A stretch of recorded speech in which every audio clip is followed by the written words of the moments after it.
বন্ধুর বাড়িতে এসে দাবি মতো ৫ লক্ষ টাকা না পেয়ে ৫ বছরের শিশুর মাথায় আগ্নেয়াস্ত্র দেখিয়ে হাতের আঙুলে ৩টে সোনার আংটি নিয়ে চম্পট দেওয়ার অভিযোগ ওঠে দেবাশিস মুখার্জি ওরফে ছোটকার বিরুদ্ধে। ঘটনাটি ঘটেছে ভাটপাড়া থানার অন্তর্গত ৩২ নম্বর ওয়ার্ডের মাদ্রাল ব্যানার্জিপাড়া এলাকায়।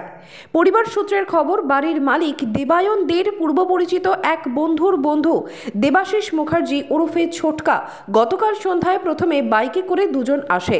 রাস্তায় একজন দাঁড়িয়ে থাকা অবস্থায় দেবাশিস মুখার্জি ওরফে ছোটকা দেবায়ন দের বাড়ির ভিতরে ঢুকে দেবায়ন বাবুর কাছে ৫ লক্ষ টাকা দাবি করেন, কিন্তু দেবায়ন বাবু টাকা দিতে অস্বীকার করায় তার ৫ বছরের ছেলের মাথায় আগ্নেয়াস্ত্র ঠেকিয়ে দেবায়ন বাবুর হাতের ৩টে সোনার আংটি ছিনিয়ে নিয়ে পালিয়ে যায়।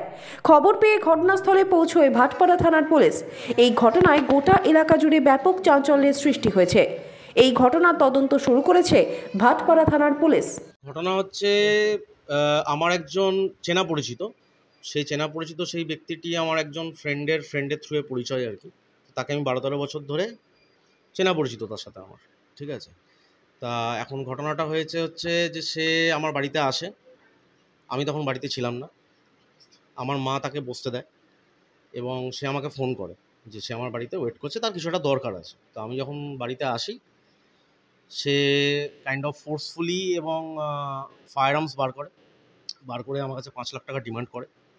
এবং ৫ লাখ টাকা ডিমান্ড করার পর যখন আমি তাকে প্রশ্ন করি যে এটা কেন করছিস বা এটা কি দরকার আছে না আছে, তো তখন সে আমার বাচ্চার দিকে গান পয়েন্ট করে এবং আমি ওই সময় একটু নার্ভাসই হয়ে যাই। যার ফলে আমি ওকে বলি যে ঠিক আছে তাহলে বসে কথা বলা যায়, কিন্তু এটা ফায়ার আর্মসের কোনো প্রয়োজন নেই আমার মনে হয়, কারণ তোকে আমি অলরেডি চিনি, ঠিক আছে। তো তাতে অ্যাডামেন্ট একটা অ্যাটিটিউড নেয় এবং কাইন্ড অফ আমার মাকে অন্য ঘরে লক করে দেওয়ার চেষ্টা করে। তো যেটার ফলে হচ্ছে আমি একটু নার্ভাস হয়ে পড়ি এবং ওই সময় ও আমার হাতের দিকে ওর একটু নজর যায় এবং আমার হাতে অ্যাকচুয়ালি ৩টে সোনার আংটি আমি পরে থাকি। তো সেটিও নিয়ে আস্তে ধীরে লিভ করতে শুরু করে এবং তারপরে যখন ও বেরিয়ে যায় তখন আমি থানায় জিনিসটা অ্যাকচুয়ালি এসছিল দুজন, বাট একজন দাঁড়িয়ে ছিল মেন রাস্তায়। আর যেই ছেলেটির কথা আমি বলছি সেই ছেলেটির নাম দেবাশিস মুখার্জি ওরফে ছোটকা নামেও আমরা চিনি, নৈহাটির বাসিন্দা। সেই ব্যক্তিটি ঢুকেছিল বাড়িতে, আর আরেকজন যে ব্যক্তি ছিল সে বাইক নিয়ে ওই মেন রোডে ওয়েট করছিল। সেই ছেলেটি কিন্তু আমার ঘরে ঢোকেনি। এবার সেই ছেলেটি অলরেডি এই ব্যাপারে জানে কি জানে না, আই ডোন্ট নো, মানে আমার এই ব্যাপারটা কোনো আইডিয়া নেই। তো বাট এই যে মেন যে কালপ্রিট যে ছেলেটি, সেই ছেলেটি একজনই এসেছিল, ও সিঙ্গেল ছিল এবং আর্মড ছিল। হ্যাঁ, এর আগে একবার এসেছিল। ওর বছর দেড়েক আগে বিয়ে হয়। ও আমার এই নতুন বাড়িতে ও আসে ওর ওয়াইফকে নিয়ে অ্যারাউন্ড 4 to 5 months ago। তো সেম মানে ওই টাকা ধার চাইতেই এসেছিল, তো তখনও আমি ওকে কাটিয়ে দিই। হ্যাঁ, তো এখন যখন কালকে আসে, ও আমাকে বারবার এটাই ফায়ার আর্মসটা দেখিয়ে বারবার এটাই বলছিল যে আমি আগেরবারও টাকা চাইতে এসেছিলাম, তুমি দাওনি, তোমাকে আজকে দিতে হবে। কিভাবে পরিচয় হলো ছোটকার সঙ্গে আপনার? আমার একজন ফ্রেন্ড আছে এবং সে পুরনো ফ্রেন্ড, আমি নাম নিচ্ছি না, সরি, আমি কারোর নাম নেব না। হ্যাঁ, বাট আমার সে অনেকই পুরনো ফ্রেন্ড। তো তার থ্রুয়ে আমার ওর সাথে পরিচয় হয় আজ থেকে ১২-১৩ বছর আগে, এবং তখন আমি অলরেডি আনম্যারিড, তখন আমি ব্যাচেলর। তো তখন থেকেই তার সাথে আমার মানে মৌখিক পরিচয়, মৌখিক আলাপ এবং একে অপরকে চিনি।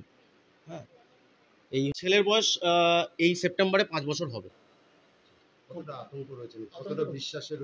আমরা এখনো পর্যন্ত সত্যি আতঙ্কে আছি। আমার ওয়াইফ তো ইনফ্যাক্ট এটাও ভাবছে যে তাহলে এই এলাকাটা কি সেফ নয়, তাহলে কি আমাদের বাড়ি ছেড়ে চলে যাওয়া উচিত অন্য কোথাও। তো যাই হোক, এখন আমি পুলিশ আমার সাথে খুবই কোঅপারেট করেন এবং তারা কালকে সিকিউরিটি বসিয়েও যান বাইরে।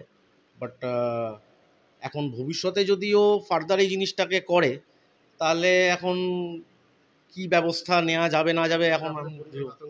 হ্যাঁ, একদম। আমি অলরেডি এফআইআর করেছি, কালকে রাত্রেবেলা গিয়ে আমি এফআইআর করে এসেছি। সেই এফআইআর কপিটা আমার আজকে নিতে যাওয়ার কথা, বাট আমার ওয়াইফের একটা মেডিকেল কন্ডিশন আছে, তো যে কারণে আজকে একটা ডক্টর অ্যাপয়েন্টমেন্ট আমার নেওয়া আছে। পুলিশকে জানাই যে আমার এরকম আজকে নাও হতে পারে, তখন পুলিশ বলে যে ঠিক আছে, আপনি কালকে না আসতে পারলেও পরশুদিন এসে কপিটা অবশ্যই নিয়ে যাবেন।